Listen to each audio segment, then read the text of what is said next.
بسم اللہ الرحمن الرحیم۔ نمازی اور شیطان کا واقعہ۔ ایک شخص اندھیری رات میں فجر کی نماز پڑھنے کے لیے گھر سے نکلا۔ اندھیرے کی وجہ سے اسے ٹھوکر لگ گئی اور وہ منہ کے بل کیچڑ میں گر گیا۔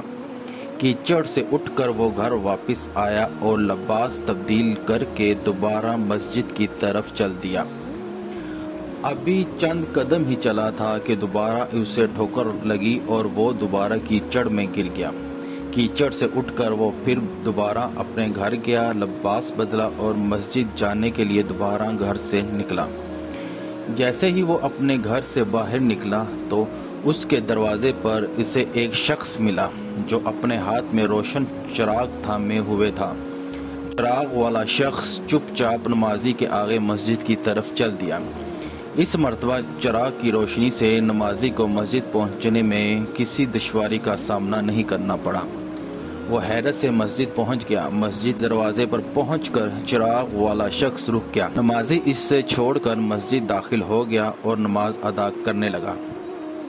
نماز سے فارغ ہو کر وہ مسجد کے باہر آیا تو وہ چراغ والا شخص اس کا انتظار کر رہا تھا تاکہ اس نمازی کو چراغ کی روشنی میں گھر چھوڑ آئے۔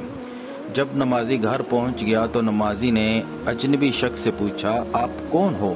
اجنبی بولا، سچ بتاؤں تو میں ابلیس ہوں۔ نمازی کی تو حیرت کی انتہا رہ گئی۔ اس اجنبی کی یہ بات سن کر نمازی سوچنے لگا، ابلیس شیطان کیسے مجھے مسجد تک چھوڑ سکتا ہے؟ اس کا کام تو لوگوں کو بہکانا ہے۔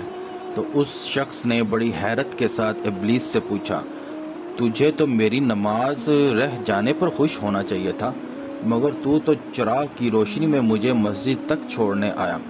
ابلیس نے جواب دیا کہ جب تمہیں پہلی ٹھوکر لگی اور تم لباس تبدیل کر کے مسجد کی طرف پلٹے تو اللہ تعالیٰ نے تیرے سارے گناہ معاف فرما دیے۔